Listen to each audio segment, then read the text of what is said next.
आज शांत हो जाइए। शांत हो जाइए सब, बिल्कुल शांत।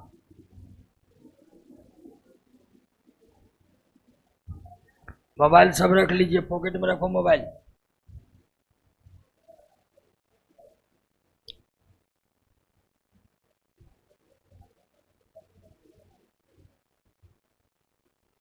ये किसका है? क्या रख के गया कि कोई और रखा है?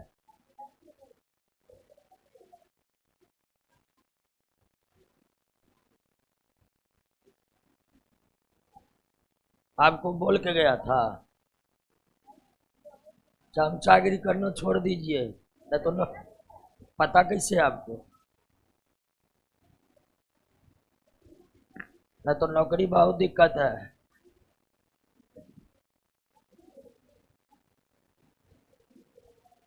चलिए सभी लोग रेडी है? क्लास की शुरुआत करते हैं और हमारे सारे ऑनलाइन दोस्त आ चुके हैं। और साउंड नोट क्लियर, एक बार साउंड को चेक करिए, चेक करिए साउंड को।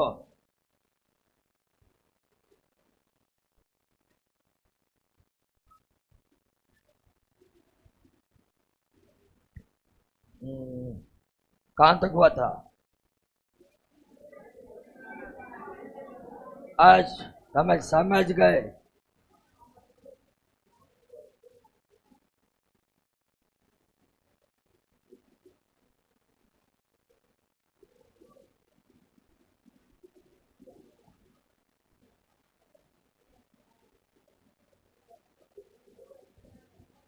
हाँ, अब समझने के लिए तैयार हो जाइए। कल के क्लास में हम मेल रिप्रोडक्टिव सिस्टम के बारे में सब कुछ जान लिए थे। जान गए थे जी? अब ध्यान दीजिए, हम आगे हैं, ठीक है?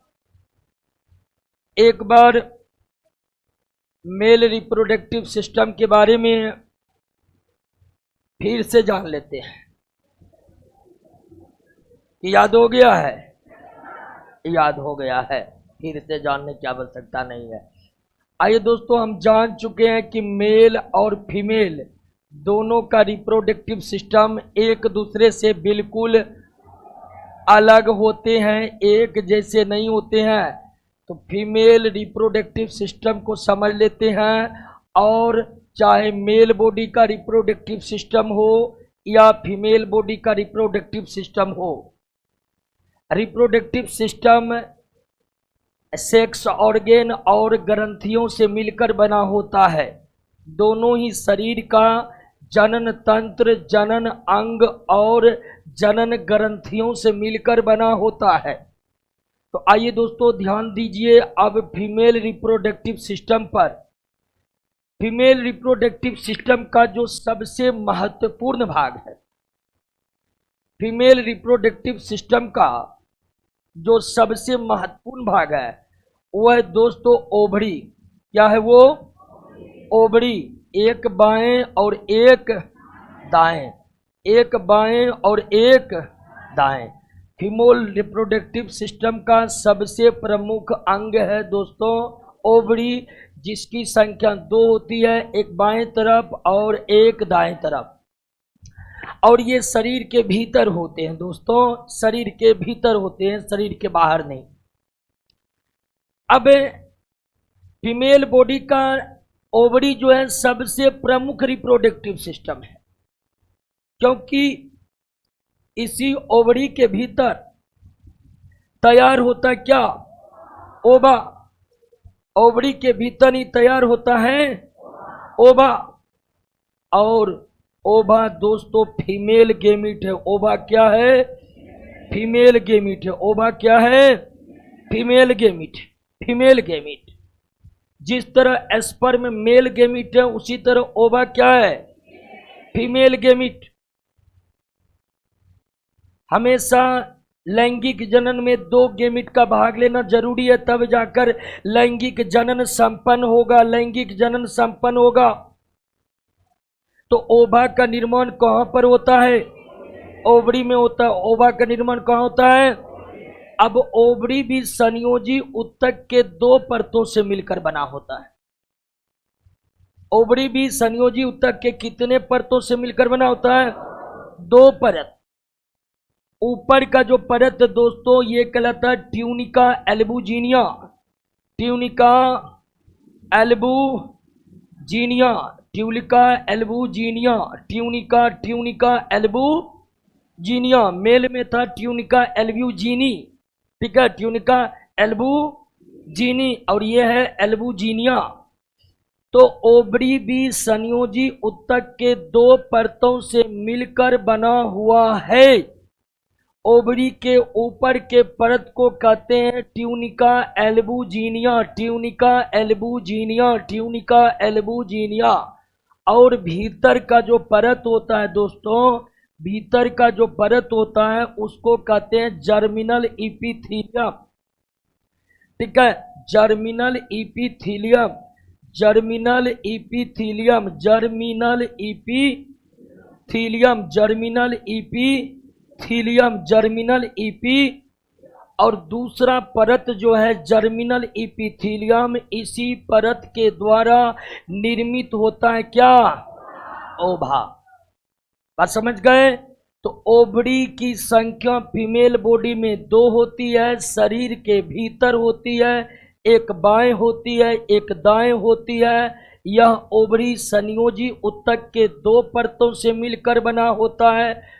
ऊपर के परत को ट्यूनिका एल्बुजिनिया कहते हैं और उसके भीतर के परत को जर्मिनल इपिथीलियम कहते हैं, और जर्मिनल इपिथीलियम नामक परत के द्वारा ही निर्मित होते हैं क्या? ओभा। अब ओभा का निर्माण मासिक चक्र के दौरान होता है। ओभा का निर्माण मासिक चक्र के दौरान होता है, और एक मासिक चक्र के दौरान केवल एक ओभा बनेंगे। कितने? एक ओभा। दोनों ओवरी बारी बारी से ओभा का निर्माण करते हैं, दोनों ओवरी बारी बारी से ओभा का निर्माण करते हैं। मान लीजिए कि पहला मेंस्ट्रुअल साइक्लिक में अगर बायां ओवरी बनाया है ओभा, तो अगला मेंस्ट्रुअल साइक्लिक में दायां ओवरी बनाएगा ओभा। क्लियर? तो एक बार में हमेशा कितने ओभा का निर्माण होता है? एक ओभा का निर्माण होता है। तो ओभा का निर्माण मेंस्ट्रुअल साइक्लिक के दौरान होता है। एक मेंस्ट्रुअल साइक्लिक के दौरान केवल एक ओभा बनते हैं, और ओभा का निर्माण दोनों ओवरी एक साथ नहीं बल्कि बारी बारी से करते हैं। एक बार बायां ओवरी किया तो अगली बार दायां ओवरी करेगा। बात समझ गए? और एक स्वस्थ वयस्क फीमेल बॉडी में पूरे जीवन काल में दोस्तों 400 से लेकर के 450 ओभा बन सकता है। बात समझे कि नहीं समझे? यानी मेंस्ट्रुअल साइक्लिक के शुरू होने से और मेंस्ट्रुअल साइक्लिक के समाप्त होने तक फीमेल बॉडी में अधिकतम 400 से लेकर 450 ओभा का निर्माण हो सकता है। पूरे जीवन काल में, पूरे जीवन काल में एक मादा शरीर कितने ओभा का निर्माण करता है? जबकि स्पर्म का निर्माण दोस्तों, स्पर्म का निर्माण जो है प्रतिदिन 10 के पावर 12 से लेकर 10 के पावर 13 तक। अब आपको मन में ये सवाल उठता है कि ओभा इतना कम, स्पर्म इतना ज्यादा, तो ऐसा होता है जिसकी चर्चा हम फर्टिलाइजेशन के दौरान करेंगे। क्लियर हो गया? और ओवरी का साइज जो होता है 3 सेंटीमीटर लंबा, 1.5 सेंटीमीटर मोटा, और 1.5 सेंटीमीटर चौड़ा और 1 सेंटीमीटर। टेस्टिस का साइज 5 सेंटीमीटर लंबा, 2.5 सेंटीमीटर चौड़ा और 3 सेंटीमीटर। यानी कि ओवरी का साइज टेस्टिस के साइज से छोटा होता है और लगभग आधा होता है। तो वजन भी दोस्तों क्या हो जाएगा? आधा हो जाएगा। क्लियर हो गया? बात समझ गए? तो फीमेल बॉडी का सबसे मेन रिप्रोडक्टिव ऑर्गन कौन है? ओवरी। ओवरी शरीर के भीतर या शरीर के बाहर? शरीर के भीतर होते हैं। ओवरी का क्या काम है? ओभा का निर्माण करना और ओवा का निर्माण दोनों ओवरी कब करते हैं? मेंस्ट्रुअल साइक्लिक के दौरान करते हैं। एक मेंस्ट्रुअल साइक्लिक में कितना ओवा बनेगा? एक ही ओवा बनेगा। ओवरी ओवा का निर्माण जो करता है अपने किस परत के द्वारा? अपने किस परत के द्वारा? क्लियर हो गया? बात समझ गए? कोई दिक्कत नहीं ना? तो फीमेल बॉडी का सबसे प्रमुख रिप्रोडक्टिव सिस्टम कौन है दोस्तों? ओवरी है दोस्तों। एक बाएं और एक दाएं। अब इस दोनों ओवरी के ऊपर से, दोनों ओवरी के ऊपर से एक नली निकलती है। ऊपर से एक नली निकलती है। दोनों ओवरी के ऊपर से एक नली निकलती है। एक नली निकलती है और इस नली को कहते हैं, ये जो नली है इस नली को कहते हैं ओविडक्ट। क्या कहते हैं? ओविडक्ट कहते हैं। या इसका सबसे चर्चित नाम है फैलोपियन ट्यूब। Fallopian tube. दोनों ओवरी के ऊपर के नली को क्या कहते हैं? दोनों ओवरी के ऊपर के नली को क्या कहते हैं? और ये नली की लंबाई कितनी? 25 सेंटीमीटर होता है। और इस नली का काम है निषेचन करवाना। मतलब कम नहीं है, इस नली में संपन्न होता है निषेचन की प्रक्रिया। सेक्सुअल इंटरकॉर्स के वक्त स्पर्म भी कहां पर पहुंचता है? फैलोपियन ट्यूब में पहुंचता है। कहां पर पहुंचता है? और जैसे ओवरी में ओवा बनता है, ओवा निकलता है और सीधे कहां पर आ जाता है? तो स्पर्म भी, मेल बॉडी का स्पर्म भी पहुंचता है फैलोपियन ट्यूब में, और ओवरी से निकला ओवा भी पहुंचता है फैलोपियन ट्यूब में। और फैलोपियन ट्यूब में ही स्पर्म और ओवा मिलते हैं, अर्थात फर्टिलाइजेशन की प्रक्रिया पूरी होती है। यानी मानव शरीर में फर्टिलाइजेशन फीमेल बॉडी के भीतर होता है। कहां पर होता है? अब ध्यान दीजिए कि फैलोपियन ट्यूब के, जो फैलोपियन ट्यूब है, फैलोपियन ट्यूब के बाहरी मुख पर, फैलोपियन ट्यूब के बाहरी मुख पर, फैलोपियन ट्यूब के बाहरी मुख पर फाइबर के समान संरचना लगे होते हैं। और इस फाइबर के समान संरचना को फिम्बरी कहते हैं। क्या कहते हैं? फिम्बरी कहते हैं। क्या कहते हैं? अब फिम्बरी का काम है जैसे ओवा निकले तुरंत उसको फंसा लेना। जैसे ओवरी से ओवा निकलते हैं किस में फंस जाते हैं? अब फिम्बरी में फंस जाने के बाद सीधे वो आते हैं कहाँ? तो फैलोपियन ट्यूब के मुख पर, फैलोपियन ट्यूब के मुख पर जो फाइबर के समान संरचनाएं होती है उसे क्या कहते हैं? फिम्बरी कहते हैं। क्या कहते हैं? और फिम्बरी का काम है दोस्तों ओवरी से निकले हुए ओवा को फंसा लेना और कहां पर ले आना। क्लियर हो गया? समझ गए? उसके बाद फैलोपियन ट्यूब की नली नीचे आकर नाशपाती के समान संरचना का निर्माण करती है। नाशपाती के समान संरचना का निर्माण करती है और इसे कहते हैं दोस्तों यूटेरस। क्या कहते हैं? यूटेरस कहते हैं। हिंदी में इसे गर्भाशय कहते हैं और शुद्ध हिंदी में इसे ही बच्चादानी कहा जाता है। माँ के शरीर में शिशु का पूरा पालन पोषण कहाँ पर होता है? यूटेरस में ही होता है। यूटेरस की लंबाई जो है 7 से 8 सेंटीमीटर, 7 से, लेकिन जब इस यूटेरस में शिशु का पालन पोषण होने लगेगा तब लंबाई बढ़कर हो जाती 18 से। तो समान स्थितियों में एक स्वस्थ मादा शरीर का यूटेरस की लंबाई 7 से 8 सेंटीमीटर, लेकिन शिशु के पालन पोषण के दौरान बढ़कर हो जाता है 18 से 20 सेंटीमीटर। और जब शिशु जन्म ले लेते हैं तो फिर वो सिकुड़ जाते हैं, लेकिन फिर वो 7 से 8 सेंटीमीटर नहीं होते हैं, 10 से 12 रहते हैं। क्लियर? यानी शिशु के जन्म होने के उपरांत भी यूटरस पूरी तरह से सिकुड़ कर पहले वाले स्थिति में नहीं आते हैं, थोड़ा बड़ा ही रहते हैं। अब आप जानते हैं कि मां के शरीर में शिशु का पूरा पालन पोषण गर्भाशय में ही होगा, इसीलिए गर्भाशय का मजबूत होना अति आवश्यक है। और गर्भाशय मजबूती के कारण 3 परतों से बना हुआ है। गर्भाशय कितने परत से?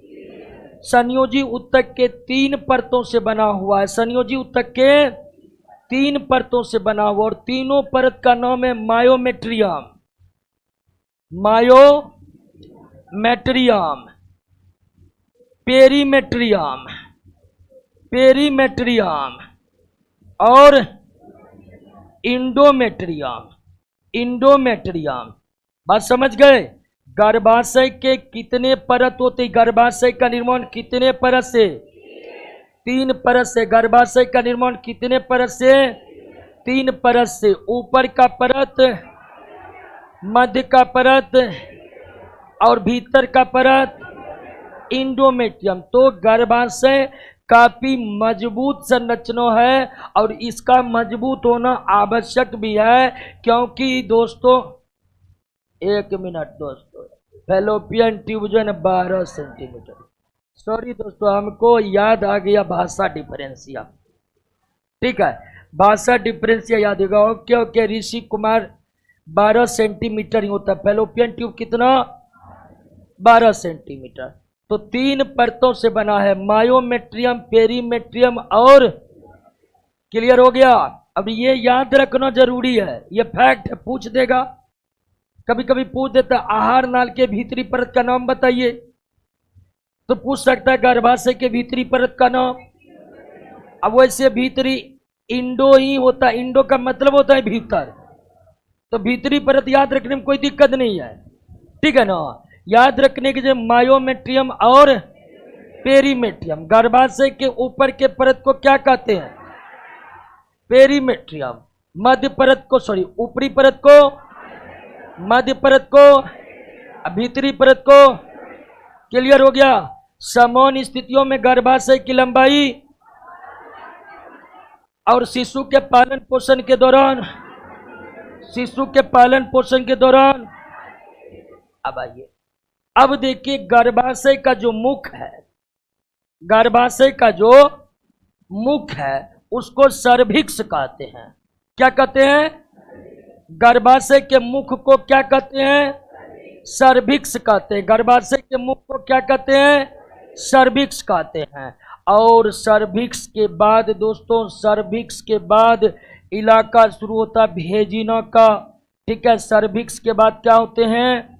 भेजिना। और ये पूरा का पूरा दोस्तों मांसल भाग है, ठीक है? मांसल भाग है जिसकी लंबाई 7 से 8 सेंटीमीटर होता है, 7 से 8 सेंटीमीटर होता है। तो सर्विक्स के बाद कौन सा अंग होता है? भेजिना, भेजिना। और इसकी लंबाई क्या होती है? 7 से 8 सेंटीमीटर। और इसमें क्षमता है कि ये फैल सकता है, सिकुड़ सकता है, फैल सकता है और सिकुड़ सकता है, फैल सकता है और सिकुड़ सकता है। और इस भेजिना को कहा जाता है कैपुटुलेशन, कैपुटुलेशन चैम्बर, कैपुटुलेशन चैम्बर। भेजिना को और किस नाम से जाना जाता है? कैपुटुलेशन चैम्बर कहा जाता है। चैम्बर कहा जाता है क्योंकि इसी चैम्बर से होकर स्पर्म, मेल बॉडी का स्पर्म सीधे पहुंचेगा कहां पर? फैलोपियन ट्यूब में। तो सेक्सुअल इंटरकोर्स में इसका बहुत महत्व है। यही मेल बॉडी से स्पर्म को ग्रहण करेगा और फिर आगे दोस्तों भेजेगा फैलोपियन ट्यूब में। क्लियर हो गया? अब ध्यान दीजिए दोस्तों कि भेजिना के मुख को कहते हैं दोस्तों भलवा। भेजिना के मुख को क्या कहते हैं? भलवा। भेजिना के मुख को क्या कहते हैं? भलवा कहते हैं। भेजिना के मुख को क्या कहते हैं? और इस भलवा के पास एक छोटा सा छिद्र होता है। इस भलवा के पास छोटा सा छिद्र होता है जिसे कहते हैं वेस्टिब्यूल। क्या कहते हैं? वेस्टिब्यूल कहते हैं। यानी भेजिना के मुख को क्या कहते हैं? भलवा। गर्भाशय के मुख को क्या कहते हैं? सर्विक्स। गर्भाशय के मुख को क्या कहते हैं? और भेजिना के मुख को क्या कहते हैं? और भलवा के ठीक नीचे एक छोटा सा छिद्र होता है जिसे क्या कहते हैं? वेस्टिब्यूल कहते हैं। क्या कहते हैं? वेस्टिब्यूल। अब ध्यान दीजिए दोस्तों कि ये जो भलवा वाला भाग है, इस भलवा वाले भाग पर एक झिल्ली लगी होती है। भलवा वाले भाग पर एक झिल्ली लगी होती है, झिल्ली लगी होती है। और इस झिल्ली को कहते हैं हाइमेन झिल्ली। क्या कहते हैं? हाइमेन झिल्ली कहते हैं। क्या कहते हैं? भेजिना के भलवा पर एक खास प्रकार की झिल्ली होती है, झिल्ली को क्या कहते हैं? हाइमेन झिल्ली कहते हैं। हाइमेन झिल्ली कहते हैं। और हाइमेन झिल्ली पूरे जीवन काल में केवल एक बार बनता है, और पहली बार सेक्सुअल इंटरकोर्स होने के बाद ये झिल्लियां क्या होती है? टूट जाती है, और फिर कभी इसका निर्माण नहीं होता है। अब समझिए कि ये भ्रांतियां फैली हुई है कि हाइमेन झिल्ली है तब तक ही फीमेल बॉडी वर्जिन है, हाइमेन झिल्ली नहीं है तो वर्जिनिटी नहीं है। ऐसा बिल्कुल गलत है। हाइमेन झिल्ली ये सही है, पहली बार सेक्सुअल इंटरकोर्स होगा तो हाइमेन झिल्ली टूट जाएगा, फिर कभी नहीं बनेगा। लेकिन ऐसे फीमेल बॉडी जो लगातार कठिन शारीरिक परिश्रम कर रहा है, लगातार साइकिल चला रहा है, लगातार बाइसाइकिल चला रहा है, लगातार कठोर फिजिकल वर्क कर रहा है, तो धीरे धीरे अपने आप ही ये हाइमेन झिल्ली क्या होती है? टूट जाती है, और खीर कभी बनती नहीं है। क्लियर? तो हाइमेन झिल्ली कतई ही वर्जिनिटी का कोई इससे रिलेशन नहीं है दोस्तों। समझ गए? और खत्म हो गया आपका फीमेल रिप्रोडक्टिव ऑर्गन। कोई दिक्कत है बताइए, समझे कि नहीं समझे? एक बार और होगा दोस्तों। मेल का 3 बार पढ़े तो फीमेल का 2 बार पढ़े। क्लियर?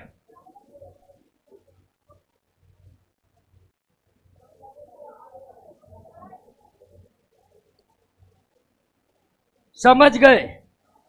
चलिए ऑनलाइन वाले दोस्तों, अच्छा लगता है कि एक बार देखिए तो नोट में गर्भाशय के भिन्न भिन्न परत फोटो क्या खींचते, नेट पर एक से एक फोटो है,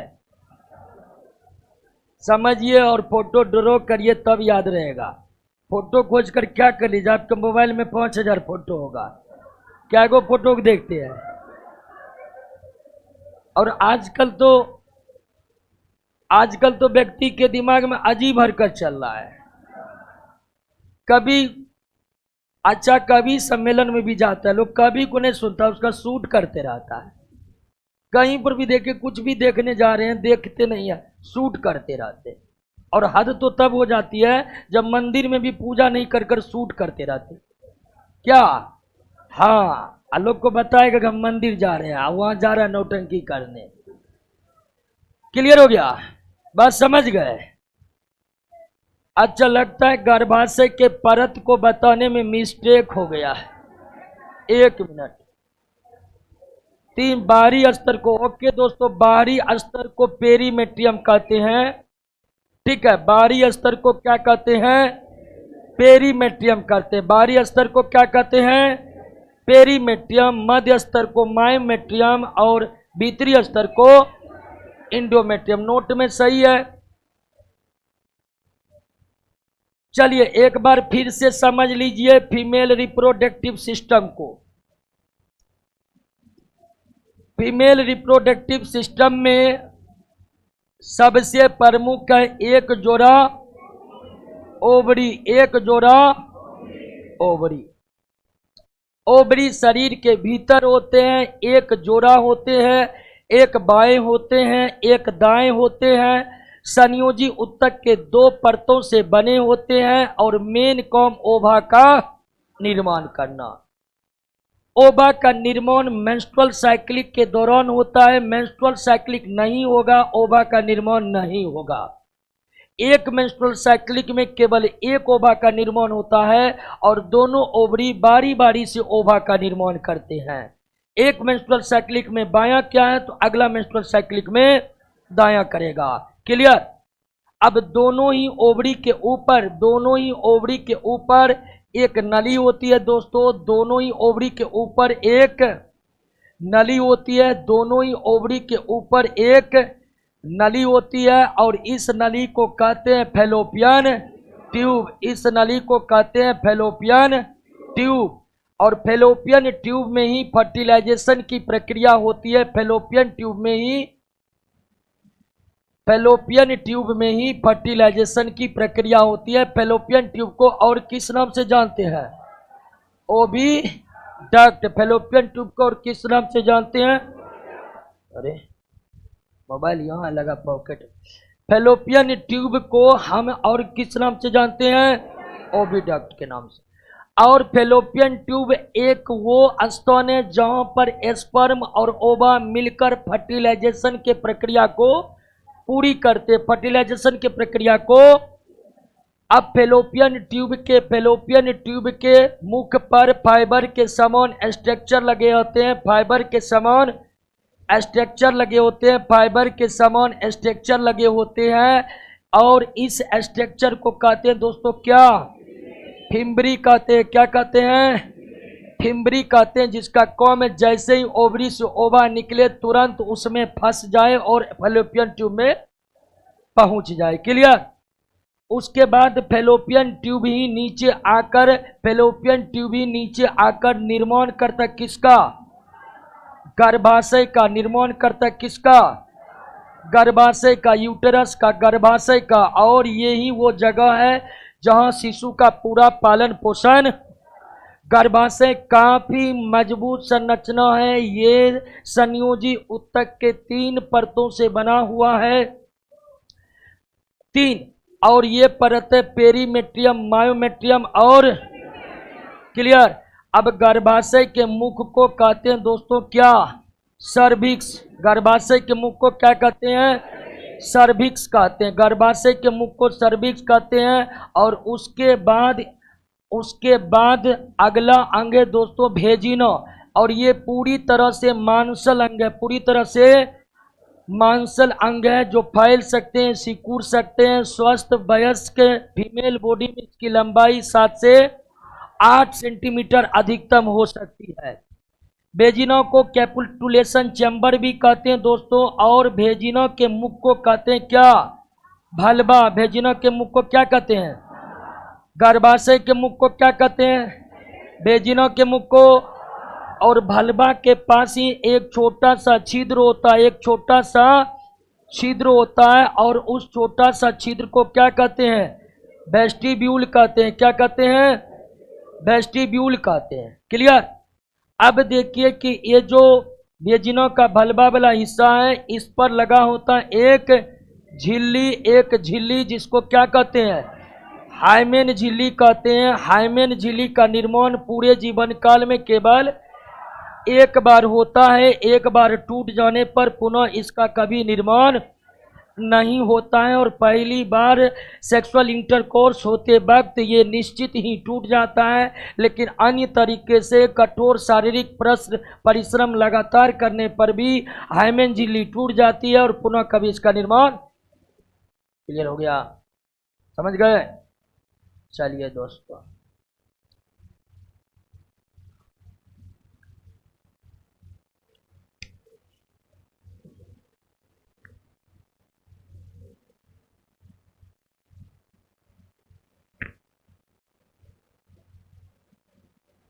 क्लियर हो गया? आ रहे हैं दोस्तों, मेंस्ट्रुअल साइक्लिक आ रहे हैं, वो अलग टॉपिक है। पहले यहां तक समझ गए दोस्तों? कोई दिक्कत नहीं ना? अब ध्यान दीजिए दोस्तों, मेल और फीमेल बॉडी। क्लियर ना? कोई दिक्कत नहीं। अब मेल और फीमेल बॉडी जब वयस्क हो जाते हैं, टीन एज समाप्त कर लेते हैं, तो दो प्रक्रिया प्रारंभ होती है। पहला प्रक्रिया है एस्पर्मेटोजेनेसिस और दूसरा है ओजेनेसिस।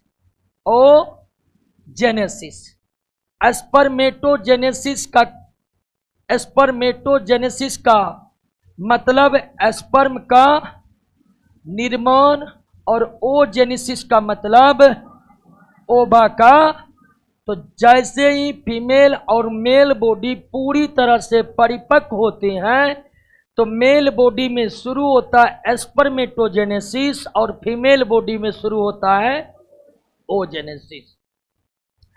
अब स्पर्मेटोजेनेसिस टेस्टिस में होगा, जिसके द्वारा क्या बनेगा? स्पर्मेटोजेनेसिस टेस्टिस के द्वारा होगा, जिसमें क्या बनेगा? स्पर्म। लेकिन ओजेनेसिस की प्रक्रिया बहुत ही ज्यादा जटिल है, अर्थात फीमेल बॉडी में ओवा का निर्माण होना अथवा ओजेनेसिस होना जटिल प्रक्रिया है। और इस जटिल प्रक्रिया को पूरी करने के लिए एक साइकिल चलती है, जिसका नाम है दोस्तों मेंस्ट्रुअल साइकिल। जिसका नाम है, फीमेल बॉडी में ओवा का निर्माण एक जटिल प्रक्रियाओं के जरिए होता है और वह प्रक्रिया एक क्रम में चलता रहता है, जिसे हम क्या कहते हैं? तो मेंस्ट्रुअल साइकिल के दौरान ओवा का निर्माण होता है, जिसके कारण मेंस्ट्रुअल साइकिल को ओवेरियन साइकिल भी कहते हैं। क्या कहते हैं? मेंस्ट्रुअल साइकिल को क्या कहते हैं? ओवेरियन साइकिल भी कहते हैं। क्लियर हो गया? तो जैसे ही मेल बॉडी परिपक्व होगा, प्रारंभ क्या होगा? एस्पर्मेटोजेनेसिस का अर्थ क्या है? स्पर्म का निर्माण। और फीमेल बॉडी में शुरू क्या होगा? ओजेनेसिस, जिसका नाम क्या है? अब टेस्टिस में स्पर्मेटोजेनेसिस आसान तरीका से हो जाता है, लेकिन फीमेल बॉडी के ओवरी में ओजेनेसिस की प्रक्रिया अथवा ओवा निर्माण की प्रक्रिया जटिल है और यह एक चक्र के द्वारा संपन्न होती है। उस चक्र को क्या कहते हैं? तो मेंस्ट्रुअल साइक्लिक वो चक्र है जिसका काम है क्या? मेंस्ट्रुअल साइक्लिक वो साइकिल है जिसका काम है क्या? और चूंकि मेंस्ट्रुअल साइक्लिक के दौरान ओवा का निर्माण होता है, इसीलिए उसे हम क्या कहते हैं? ओवेरियन साइकिल भी कहते हैं। क्या कहते हैं? Ovarian cycle. तो आइए समझते हैं मेंस्ट्रुअल या ओवेरियन साइकिल को। मेंस्ट्रुअल या ओवेरियन, अब इसका काम क्या वो तो जान ही गए हैं। इसका क्या काम है? ओवा का निर्माण करना, ओवा का। और मेंस्ट्रुअल साइक्लिक की प्रक्रिया 12 से 14 वर्ष के बीच शुरू होती है। ठीक है, 12 से 14 वर्ष के बीच शुरू होती है। सारा डाटा एक स्वस्थ शरीर के लिए है, ठीक है ना।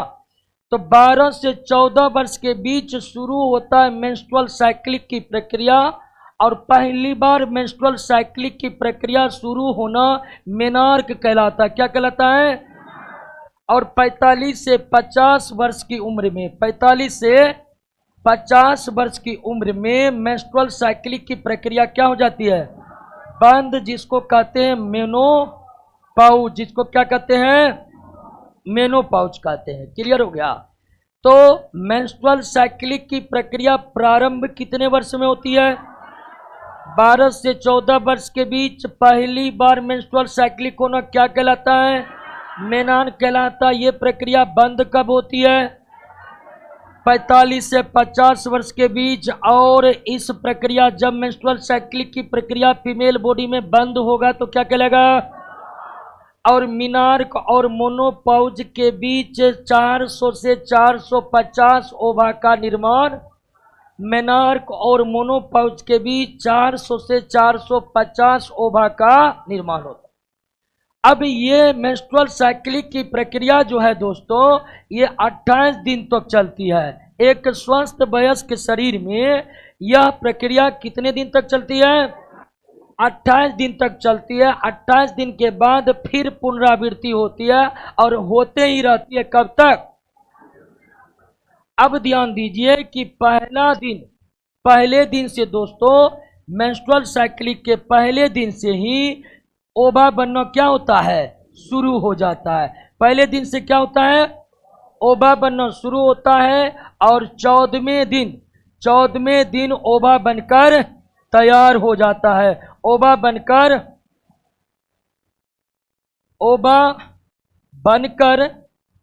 तैयार हो जाता है और साथ साथ ओवा का निष्कासन भी हो जाता है। साथ साथ ओवा का निष्कासन भी हो जाता है। क्लियर?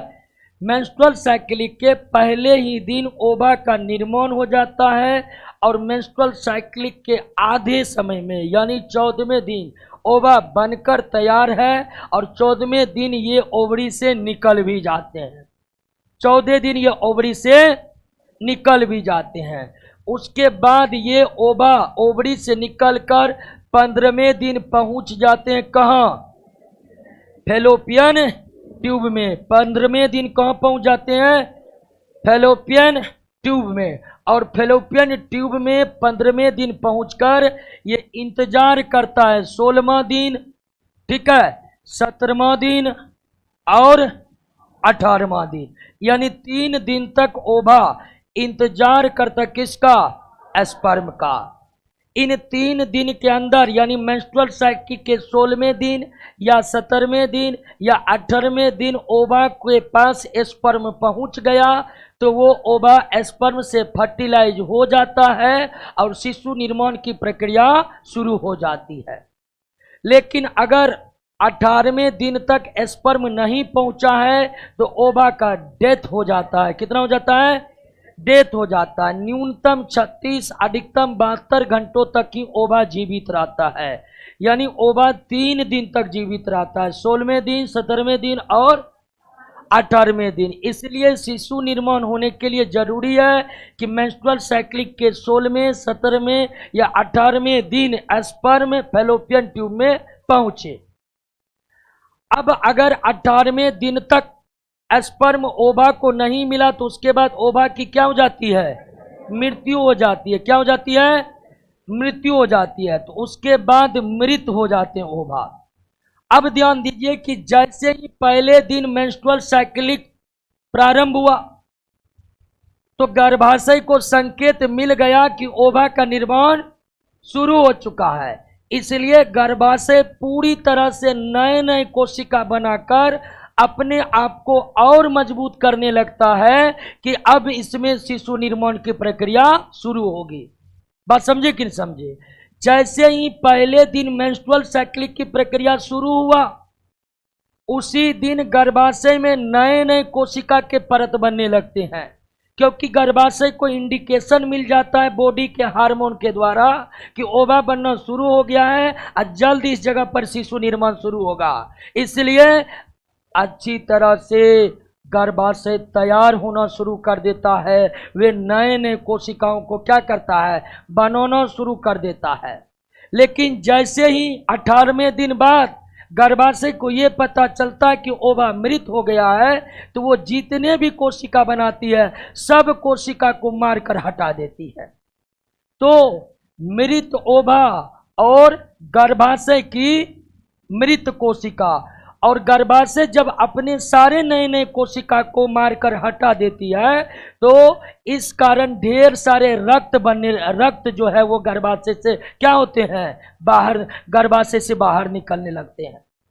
तो उसके बाद दोस्तों 28वें दिन या 27वें दिन से लेकर 28वें दिन मृत ओवा, गर्भाशय की मृत कोशिका और गर्भाशय की कोशिका टूटने से जो निकला है रक्त, ये शरीर से बाहर निकलते हैं और इसे कहते हैं दोस्तों मासिक स्राव। क्या कहते हैं? मासिक स्राव, जो 3 दिन या अधिकतम 5 दिन तक चलते रहता है और उसके बाद फिर से मेंस्ट्रुअल साइकिल की प्रक्रिया शुरू हो जाती है। लेकिन अगर इन 3 दिन के भीतर ओवा स्पर्म से मिल गया तो फर्टिलाइजेशन शुरू हो जाता है, शिशु निर्माण की प्रक्रिया शुरू हो जाती है। और जब तक शिशु गर्भाशय में पल रहा होता है तब तक मेंस्ट्रुअल साइकिल की पूरी प्रक्रिया बंद रहती है। फिर शुरू होगा शिशु के जन्म के उपरांत। समझ गए? समझ गए? कोई दिक्कत? एक बार फिर से समझिए। फीमेल बॉडी के ओवरी में ओवा का निर्माण एक जटिल प्रक्रियाओं के अधीन होता है, जिसे क्या कहते हैं? चूंकि मेंस्ट्रुअल साइकिल का काम ओवा का निर्माण करना है, इसीलिए इसे ओवेरियन साइकिल भी कहते हैं। इसे क्या कहते हैं? ओवेरियन साइकिल भी कहते हैं। ये साइकिल कितने दिनों तक? 28 दिनों तक होता है और 28 दिन के बाद इसकी पुनरावृत्ति होती है।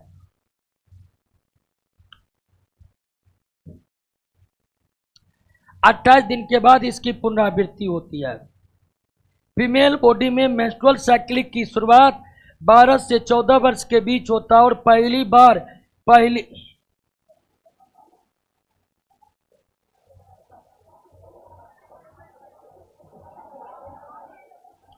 अरे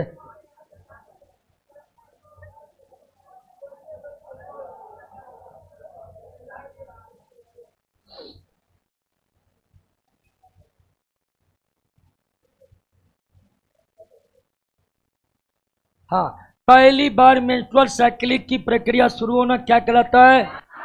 और कितने वर्ष तक चलती है? 45 से। और समाप्त होना मोनो। अब ध्यान दीजिए, जैसे ही पहला दिन हुआ ओवरी में ओवा बनना शुरू हो गया, यानी मेंस्ट्रुअल साइकिल के पहले दिन ही ओवरी में ओवा बनने की शुरुआत हो जाती है जनन इपिथीलियम के द्वारा, जर्मिनल इपिथीलियम के द्वारा। और मेंस्ट्रुअल साइकिल के हाफ में यानी 14वें दिन ओवा बनकर तैयार हो जाता है, ओवरी से निष्कासित हो जाता है और 15वें दिन पहुंच जाता है कहाँ?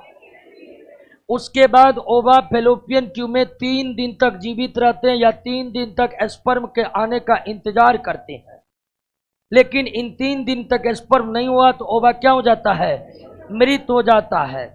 अब ध्यान दीजिए कि जैसे ही मेंस्ट्रुअल साइकिल की प्रक्रिया शुरू होती है, हार्मोन, बॉडी का जो हार्मोन है, खासकर प्रोजेस्टेरॉन, गर्भाशय को संकेत दे देता है कि शिशु निर्माण प्रक्रिया अब जल्द शुरू होगा। इस कारण गर्भाशय नए नए कोशिका को बनाकर अपने को मजबूत करने लगता है। लेकिन जैसे ही 19वें दिन गर्भाशय को मालूम पड़ता है कि शिशु निर्माण की प्रक्रिया अब नहीं होगी, ओवा मृत हो गया है, तो वो जितने नए कोशिका को बनाते हैं सारे कोशिका को तोड़कर हटा देते हैं। और गर्भाशय के कोशिका के टूटने से क्या बनता है? रक्त। उसके बाद मेंस्ट्रुअल साइकिल के अंतिम दिन मृत ओवा, गर्भाशय की मृत कोशिका और साथ में रक्त बाहर निकलते हैं, जिसे मासिक स्राव कहते हैं, जो 3 से 5 दिनों तक चलते रहता है। क्लियर हो गया? अब आइए अगली प्रक्रिया किस पर? फर्टिलाइजेशन।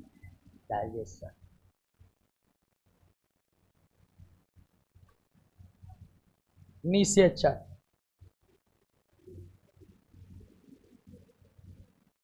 एक क्वेश्चन बार बार है, कितना ग्राम स्पर्म का जरूरत होता है?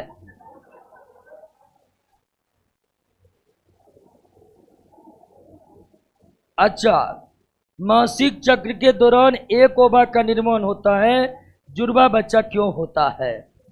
जुड़वा बच्चा उस स्थिति में होता है जब एक ही ओवा से 2 स्पर्म फर्टिलाइज हो जाते हैं, ठीक है ना, और दूसरा कोई कारण नहीं है। इसीलिए जुड़वा बच्चा, चूंकि जुड़वा बच्चा में एक ही ओवा रहता है, इसलिए वो बिल्कुल सेम टू सेम होता है।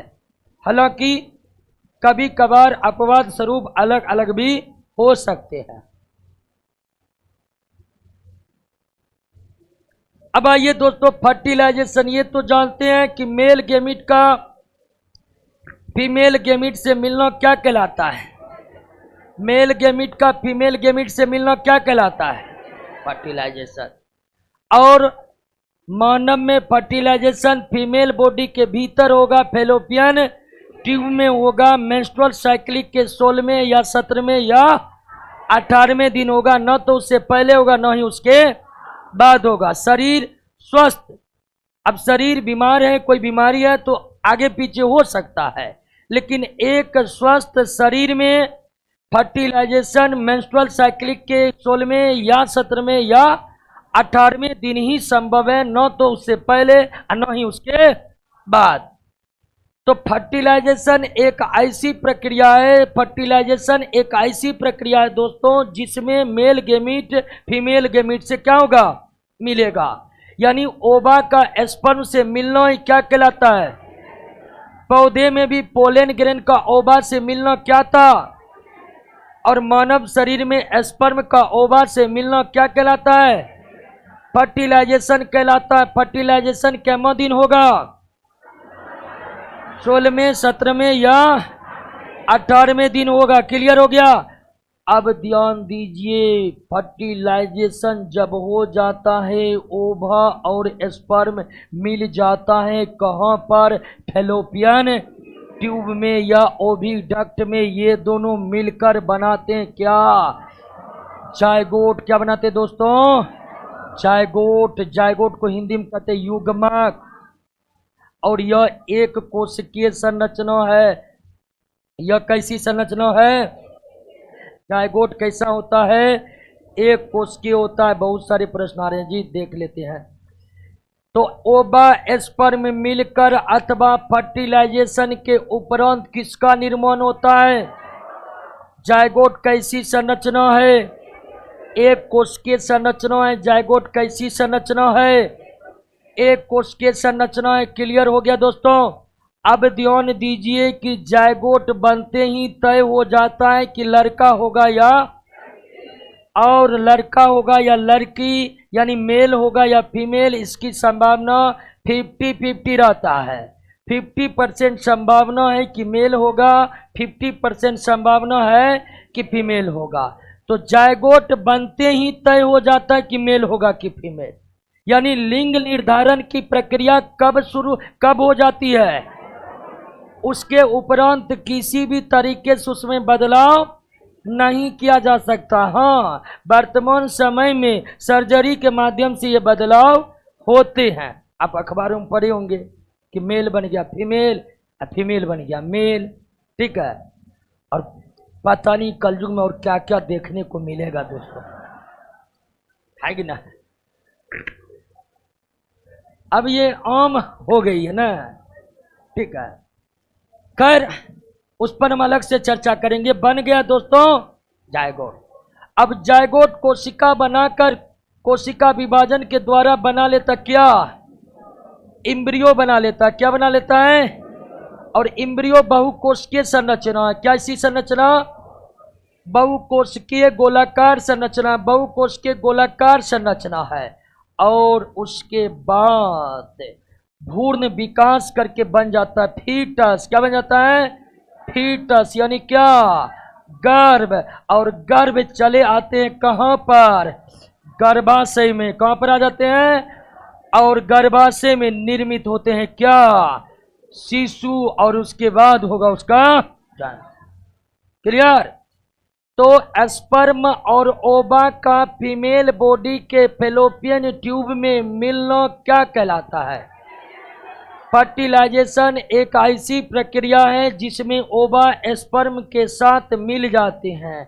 ओवा स्पर्म मिलकर क्या बनाते हैं, जायगोट। बनते ही लिंग का निर्धारण हो जाता है। और यह जायगोट कैसी संरचना है, जायगोट कोशिका विभाजन के द्वारा क्या बनते हैं, भ्रूण। भ्रूण में और कोशिका विभाजन के द्वारा क्या बनते हैं, गर्भ। और जायगोट से गर्भ बनने में 1 सप्ताह का समय लगता है। कितना, यानी फर्टिलाइजेशन होने के 1 सप्ताह बाद बनता है क्या, फर्टिलाइजेशन होने के 1 सप्ताह बाद बनता है क्या, और गर्भ कहाँ जाते हैं, और पूरे 9 महीने 10 दिन तक गर्भ का पालन पोषण होता है। और फिर बनते हैं, निर्मित होते हैं शिशु, और तब वो जन्म लेते हैं।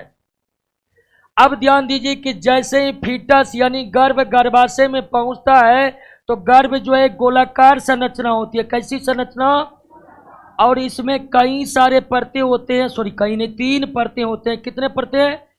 3 परते होते हैं। कितने परते होते हैं? और इसके बाहरी परत को, इसके बाहरी परत को, गर्भ के बाहरी परत को कोरियोन कहते हैं। क्या कहते हैं? गर्भ के बाहरी परत को क्या कहते हैं? गर्भ के बाहरी परत को क्या कहते हैं?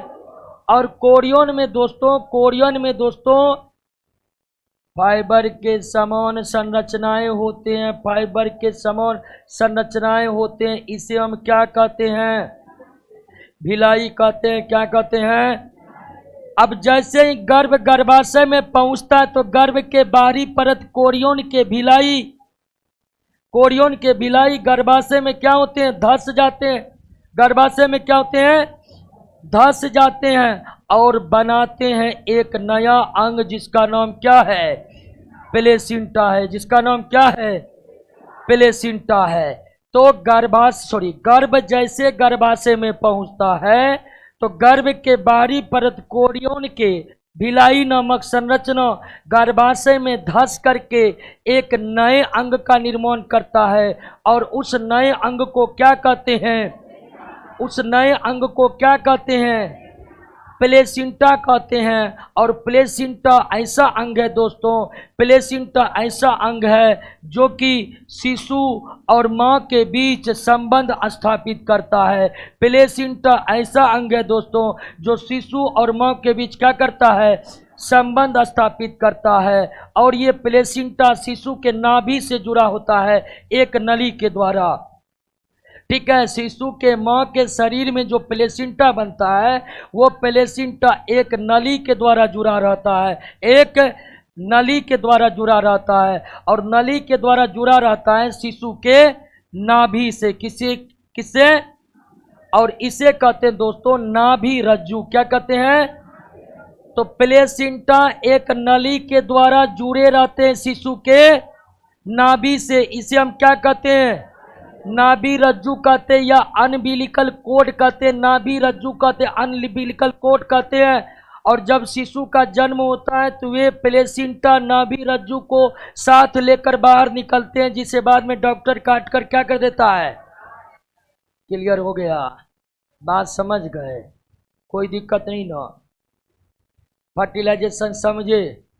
स्पर्म और ओवा मिलकर बनाएगा जायगोट। जायगोट वृद्धि करके बनाएगा भ्रूण। भ्रूण वृद्धि करके बनाएगा गर्भ। और गर्भ बनने में लग जाएगा 1 सप्ताह। फिर गर्भ आएगा कहाँ? अब फिर बनाएगा क्या? अब प्लेसेंटा बनने में लगेगा 4 सप्ताह। गर्भ बनने में 1 सप्ताह, अब प्लेसेंटा बनने में। प्लेसेंटा शिशु के नाभि से जिस नली के द्वारा जुड़ा रहता है उसे क्या कहते हैं? प्लेसेंटा जिस नली के द्वारा शिशु के नाभि से जुड़ा रहता है उसे क्या कहते हैं? क्लियर हो गया? अब देखिए, मां के शरीर का पोषण नाभि रज्जु के द्वारा किसको मिलेगा? शिशु के शरीर में कोई हानिकारक पदार्थ बनेगा तो वो नाभि रज्जु के द्वारा डायरेक्ट मां के शरीर के ब्लड में आ जाएगा। तो इस तरह ये जो प्लेसेंटा है पोषण का भी कार्य करता है और उत्सर्जन का भी कार्य करता है। पोषण का भी कार्य करता है और उत्सर्जन का भी कार्य। क्लियर हो गया? बात समझ गए? कोई दिक्कत नहीं ना? अब धीरे धीरे दोस्तों गर्भाशय में 3 परत का निर्माण होता है। 3 परत का निर्माण होता है गर्भाशय में। कितने परत का? ऊपर के परत को क्या कहते हैं? एक्टोडर्म। मध्य परत को क्या कहते हैं? मीजोडर्म। और आंतरिक परत को क्या कहते हैं? गर्भ जो गर्भाशय में विकास करता है तो धीरे धीरे गर्भ में कितने परत बनते हैं? बाहरी परत को, भीतरी परत को, इंडोडर्म, मध्य परत को। तो गर्भ गर्भाशय में विकास करते करते कितने परत का निर्माण करता है? और इसे कहते हैं जर्मिनल लेयर। क्या कहते हैं? और ये तीनों परत ही शिशु का निर्माण करता है अथवा संपूर्ण अंग का निर्माण करता है। एक्टोडर्म से क्या बनता है? त्वचा। और क्या बनता है? मस्तिष्क। और क्या बनता है? मेरु रज्जु, मेरु रज्जु यानी तंत्रिका तंत्र त्वचा का निर्माण किस परत से? मेजोडर्म से बनते हैं प्रमुख अंग, मेजोडर्म से बनते हैं प्रमुख अंग, जैसे कि हृदय हो गया, किडनी हो गया, फेफड़ा हो गया, ये सब किसके द्वारा बनते हैं? और तो और स्टेम सेल के बारे में बताए थे। स्टेम सेल एक ऐसा सेल है, ऐसा कोशिका जिसमें इतनी क्षमता है कि वह किसी का भी निर्माण कर सकता है। स्टेम सेल एक ऐसा सेल है, स्टेम सेल एक ऐसा सेल है जिसमें इतनी क्षमता है कि वह किसी भी अंग का निर्माण कर सकता है। और वह स्टेम सेल किस परत से बनते हैं? अंगों का निर्माण, सारे प्रमुख अंगों का निर्माण किस परत से होता है? त्वचा, मस्तिष्क, मेरुरज्जु का निर्माण किसके द्वारा होता है? और इंडोडर्म का काम है दोस्तों आहार नाल का निर्माण करना, श्वसन तंत्र का निर्माण करना, कान के मध्य भाग का निर्माण करना, कान के मध्य भाग का निर्माण करना। तो जब गर्भाशय में पालन पोषण के लिए आते हैं तो धीरे धीरे उनमें कितने परतों का निर्माण होता है? ऊपरी परत को क्या कहते हैं? भीतरी परत को क्या कहते हैं? मध्य परत को क्या कहते हैं? मेरुरज्जु मस्तिष्क का निर्माण किस परत के द्वारा? आहार नाल का निर्माण किस परत के द्वारा? प्रमुख अंगों का निर्माण किस परत के द्वारा? क्लियर हो गया? समझ गए? चलिए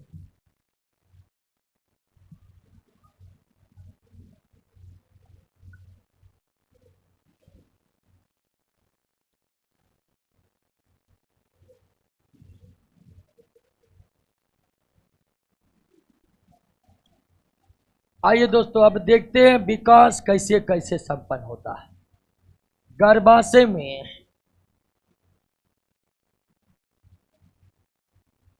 गर्भ का विकास, और ये विकास कितने दिनों तक होता है? 9 महीनों 10 दिन तक। और 9 महीनों 10 दिन के अंदर संपूर्ण शिशु का निर्माण होता है। संपूर्ण शिशु का क्या हुआ जी? देख रहे हैं सबको नौकरी करने के अलावा और भी धंधा है, और तब लास्ट में धरफराएगा कि नौकरी नहीं हो रहा है। तो गर्भाशय में गर्भ का विकास कितने दिनों तक? 9 महीनों। अब आइए 9 महीना 10 दिन तक क्या क्या परिवर्तन होता है, ध्यान देते जाइए। पहला महीना हृदय का निर्माण। तो हृदय पहला अंग है जिसका सबसे पहले निर्माण हुआ है। जब गर्भ में शिशु का निर्माण होता है सबसे पहले किस अंग का निर्माण होता है? और हृदय का निर्माण पहला महीना यानी 4 सप्ताह बाद, ठीक है ना? 5वें से 6ठे सप्ताह पूरी तरह से बनकर रेडी हो जाते हैं क्या? हृदय। आइए दूसरा महीना में किसका विकास हो जाता है?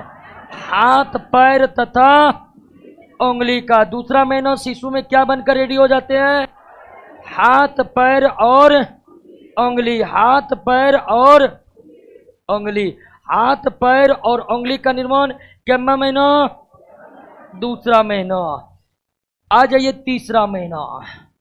तीसरा महीना में दोस्तों सभी अंग तंत्र का निर्माण हो जाता है। सभी अंग तंत्र का निर्माण हो जाता है और यहीं तक समय रहता है एबॉर्शन करवाने का, ठीक है ना? 3 महीनों के बाद एबॉर्शन नहीं हो सकता है, क्योंकि 3 महीनों के बाद पूरी तरह से शिशु बनकर रेडी हो जाते हैं। तो लीगल तरीके से, कानूनी तरीके से अगर एबॉर्शन होना है तो वो कितने महीने से पहले होगा? 3 महीनों से पहले हो जाना अनिवार्य। 3 महीनों के बाद नहीं होगा, क्योंकि 3 महीनों शिशु बनकर रेडी है। 3 महीनों में हृदय बन गया, हाथ पैर बन गया है, उंगली बन गया है और सभी अंग तंत्रों का निर्माण हो गया है। तो कानूनी तौर पर एबॉर्शन कितने महीने से पहले हो सकते हैं? 3 महीने के बाद अगर एबॉर्शन हो रहा है तो शिशु तो मरेगा ही मरेगा, शिशु के मां के भी मरने की संभावना है, अगर डॉक्टर पूरी तरह से प्रशिक्षित नहीं है एबॉर्शन के लिए। क्लियर हो गया? अब ध्यान दीजिए दोस्तों, चौथा महीना अंग तंत्रों का ही विकास होते रहता, अंग तंत्रों का ही विकास होते रहता है। चौथा महीना। तीसरा महीना सारे अंग तंत्र, श्वसन तंत्र, पाचन तंत्र, उत्सर्जन तंत्र, तंत्रिका तंत्र, सारा अंग तंत्र तीसरा महीना बन गया। और चौथे महीने अंग तंत्रों का ही क्या होते रहता है? विकास होते रहता है। क्लियर? अब आइए पांचवा महीना पर। पांचवा महीना सिर पर बाल आ जाते हैं, सिर पर बाल आ जाते हैं और शिशु का मस्तिष्क थोड़ा थोड़ा काम करने लगता है, यानी कि गर्भ जो है वह क्या बन जाता है? गतिशील बन जाता है। और पांचवें महीने से शिशु के मां को सारा आभास होने लगता है। क्लियर? यानी कि गर्भ में शिशु के हरकत की जानकारी मां को कितने महीने से मिलने लगता है? पांचवें महीने से। वो इसलिए कि पांचवा महीना गर्भ गतिशील हो जाता है और गर्भाशय में पल रहे गर्भ अथवा शिशु का दिमाग थोड़ा थोड़ा काम करने लगता है, पांचवा महीना। ठीक है। अब उसके बाद छठा महीना भी यही होता है। छठा महीना सिर्फ शिशु का काम है भोजन करना और मोटाते रहना। ठीक है, यानी छठा महीना बस अब सब कुछ तो विकसित हो गया है। अब सीधा है कि जितना शिशु का मां खाएगा पिएगा, शिशु को उतना ही बेहतर पोषण मिलेगा, शिशु उतना ही ज्यादा मजबूत बनेगा। क्लियर? छठा महीना। उसके बाद सातवां महीना से दोस्तों, सातवां महीना पूरे शरीर पर क्या जाते हैं? पूरे शरीर पर बाल उग जाते हैं, पूरे शरीर पर बाल उग जाते हैं और शिशु अब और ज्यादा गतिशील हो जाते हैं। क्लियर? बात समझ रहे कि नहीं? उसके बाद आठवां महीना भी खाना है और नौवां महीना जन्म लेने के लिए रेडी हो जाना है। ठीक है ना? बस। और पांचवें महीने से खाना पीना अच्छा से शुरू कर देता है। अगर नौवें महीने अचानक किसी कारणवश शिशु को पोटी हुआ तो फिर जन्म नहीं ले पाता है, सर्जरी करके जन्म डॉक्टर को करवाना पड़ता है दोस्तों। क्लियर हो गया? तो विकास समझ गए? एक बार पढ़िए पहला महीना से लेकर 9वां महीना तक।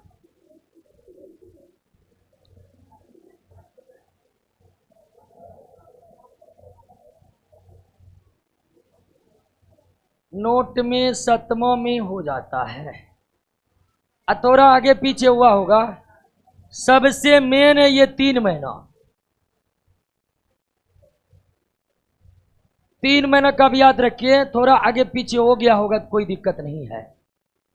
क्लियर हो गया? तो शिशु ले लिया है जन्म और रिप्रोडक्शन हो गया समाप्त।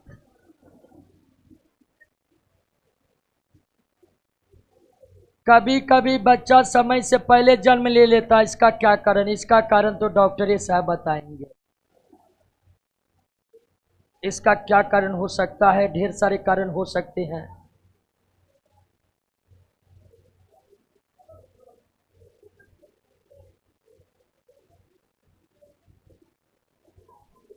क्लियर?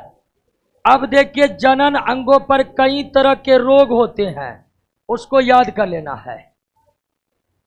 अब ढेर सारे क्वेश्चन आए हैं। हाइमेन झिल्ली जब टूटता है तो कितना ब्लड गिरता है? ठीक है, गजब स्थिति है।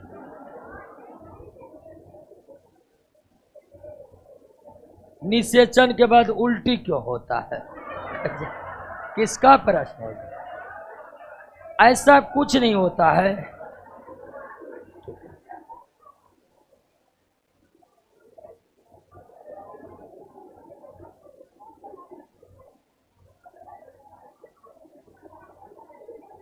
एक क्वेश्चन है कि मासिक स्राव 3 से 5 दिन किस दिन से गिना जाता है? जिस दिन से शुरू हुआ उसी दिन से गणना प्रारंभ करेंगे दोस्तों। 80।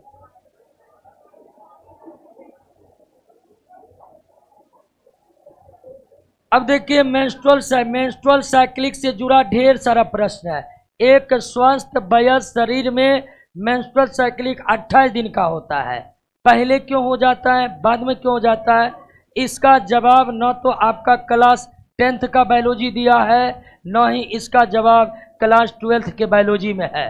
यानी इसका जवाब डॉक्टर के पास है, ठीक है ना।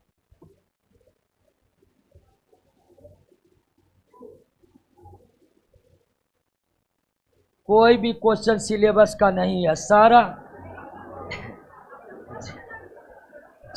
जितना भी क्वेश्चन आप लोग पूछे आया है, सबका उत्तर का सही जवाब डॉक्टर ही दे सकते हैं।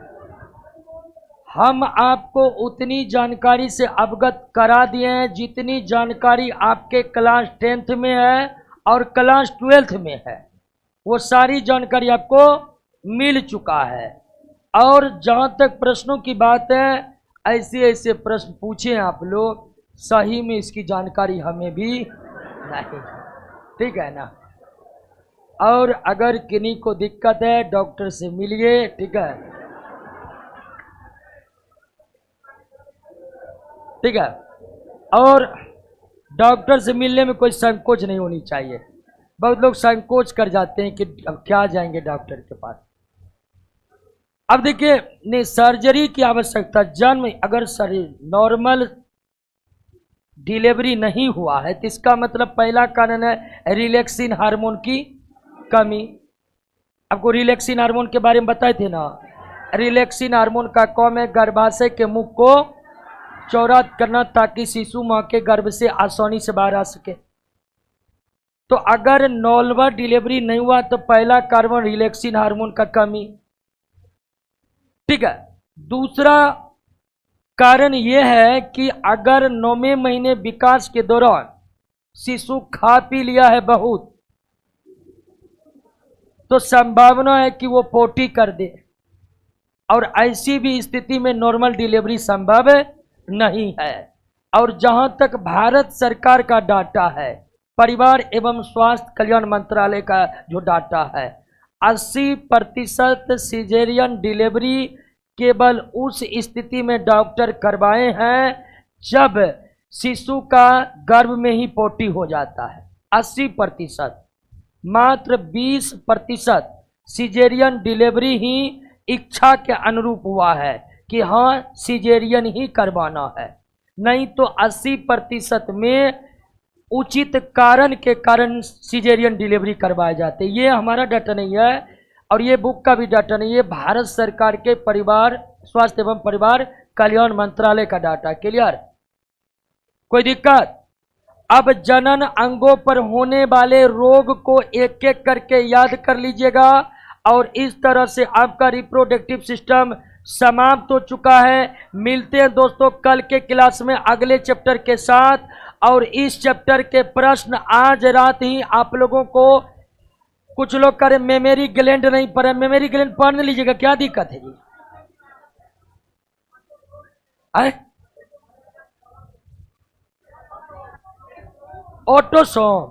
ऑटोसोम बता देंगे जेनेटिक्स में, ठीक है। ऑटोसोम का मतलब होता है 23 जोड़ा क्रोमोसोम होता है ना, 22 जोड़ा ऑटोसोम कहलाता है। जेनेटिक्स वाले चैप्टर में पढ़ेंगे, ठीक है। ऑटोसोम, हैप्लॉइड, डिप्लॉइड की चर्चा जेनेटिक्स चैप्टर में होगा विस्तार पूर्वक। क्लियर? और आज रात ही आंसर अवेलेबल करवा दिया जाएगा, ठीक है ना। ओके, मिलते हैं। हाँ, काइन होगा, जो चीज होता है होगा। हाँ, सब कुछ होगा। क्या? एमनियोटिक द्रव में, एमनियोटिक द्रव में।